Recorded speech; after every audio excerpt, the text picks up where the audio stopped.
नाजरीन, आज के आस प्रॉपर्टी विद ESM का बाकायदा आगाज़ करते हैं। अच्छा, इस सेगमेंट के अंदर हम लोग आप लोग हमसे डिफरेंट कमेंट्स करते हैं ना, हमारे YouTube चैनल के ऊपर, फेसबुक पेज के ऊपर एंड टिकटॉक चैनल के ऊपर, उनका हम लोग आपको जवाब दिया करेंगे।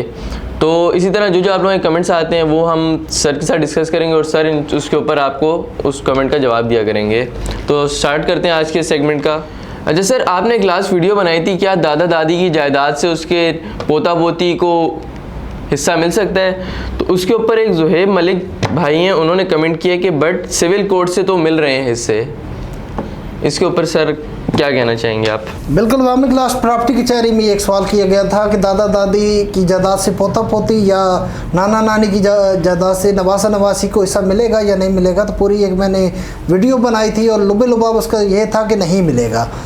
तो अब बात यह है कि जो ज़ुहैब मलिक साहब पूछ रहे हैं कि सिविल कोर्ट में तो ऐसे मिल रहे हैं, असल में कल एक वीडियो हमने बना के अपलोड की है कि पूरी कंडीशंस का हमें पता नहीं होता। लोग सवाल करते हैं लेकिन पूरी कंडीशन नहीं। अब कोई इंतकाल के मतलब सवाल कर रहा है तो इंतकाल की कापी हमें व्हाट्सएप करे, उसको हम देखें पढ़ें तो हम उस पर बेहतर जवाब दे सकते हैं, क्योंकि टर्म एंड कंडीशन को जब तक पढ़ेंगे नहीं तो उस कंडीशन पर हम जवाब नहीं दे पाते। अब सिविल कोर्ट से अगर किसी को हिस्सा मिल भी रहा है, अगर बाद में केस किया हो तो उस पर कई कंडीशंस इम्प्लीमेंट होती हैं कि हो सकता है कि जो ये पोता पोती है या नवासा नवासी है, इनके वालिदैन जब फौत हो गए हैं तो नाना नानी की कोई और औलाद ही नहीं है और ना नाना नानी की कोई बहन भाई हैं और वालिदैन भी फौत हो गए हैं, पीछे कोई बचता ही नहीं है, बचते ही सिर्फ नवासा नवासी हैं।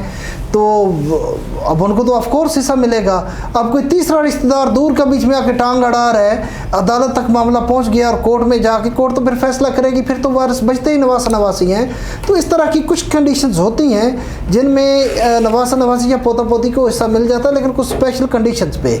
अदरवाइज़ वैसे नवासा नवासी या पोता पोती को हिस्सा नहीं मिलता। अच्छा sir, next comment Javed Iqbal Khan साहब का है। ये पूछ रहे हैं कि क्या बड़ा भाई छोटे भाई को प्लॉट तोहफा दे तो वो फ्री रजिस्ट्री नाम हो सकता है?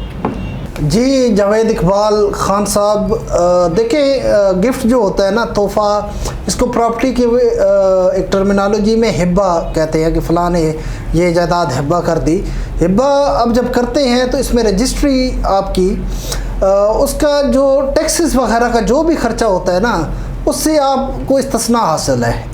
जब आप हिब्बा करते हैं तो टैक्सेस से आप बच जाते हैं। बाकी जो एक रजिस्ट्री की गवर्नमेंट की एक फ़ीस होती है वो आपको पे करनी होती है, चाहे वो हिब्बा भाई भाई को करे, भाई बहन को करे, वालिद बेटे को करे।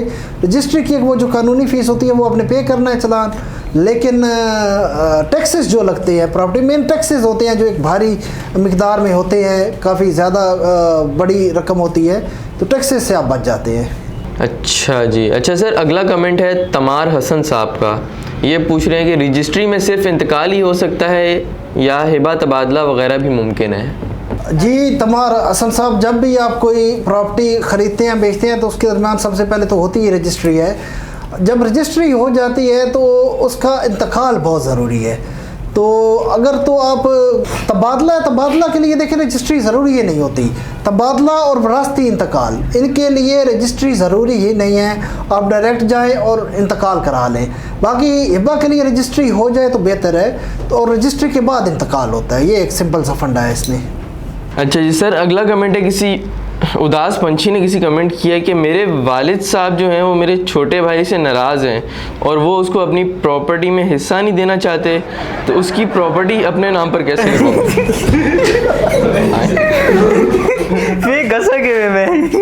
ये भाई ये कैसा सवाल है? अच्छा उदास पंछी साहब, उदास तो आप हैं लेकिन सवाल आपने उदास होने वाला नहीं किया। कुल मिला के बात यह है यार, देखो कैसी सोच आपने रखी हुई है, बिल्कुल गलत सोच है। अगर आपके छोटे भाई से आपके वालिद साहब नाराज़ हैं तो उनको राज़ी कराएं, क्योंकि अगर आपके नाम पे आपके वालिद साहब प्रॉपर्टी हिब्बा कर दें या आपके नाम पे ट्रांसफ़र कर दें, कोई फ़र्क पड़ने वाला नहीं है। ये सारे मामला तब तक हैं जब तक आपके वालिद हयात हैं। जब इस दुनिया से चले जाएंगे, अल्लाह लंबी उम्र अता करे, तो वो आपकी प्रॉपर्टी जो है ना वो रिवोकेबल है, उसको चैलेंज किया जा सकता है कोर्ट में। भाई चैलेंज कर देगा और हिस्सा उसको मिल जाएगा जितना उसका बनता है, वो मिलना है। देखिए शरीयत और इस्लाम और हमारे कानून के अंदर आक नाम का जो लफ्ज़ है वो है ही नहीं। आक उतना ही होता है जब तक वालिद जिंदा है। वालिद साहब ने वफात पाई, सारी की सारी जायदाद सब प्रॉपर्टी अगले को मिल जाती है। तो आपके भाई को अगर अभी वालिद आपके नाम पे सिर्फ कर देते हैं तो कल को भाई चैलेंज कोर्ट में दावा करेगा तो उसको आप चैलेंज नहीं कर पाएंगे, कोर्ट जो है उसका हिस्सा उसको दे देगी। लिहाजा कुछ नहीं होने वाला, राजीनामा करवा के तो दुनिया में भी ज़रा अच्छे बन जाएं और आखिरत भी संवार लें। जी, तो ये अभी कुछ मखसूस कमेंट्स थे जिनका सर ने जवाब दिया है, और इंशाल्लाह नेक्स्ट हम लोग मजीद इसी सेगमेंट को जो हम लोगों ने अभी ये सेगमेंट वो किया है आस्क प्रॉपर्टी विद ESM, इस तरह हम मजीद इस तरह की सेगमेंट्स और आप लोगों के साथ शेयर करेंगे इंशाल्लाह, इस तरह की मजीद वीडियोज़ भी बनाएंगे।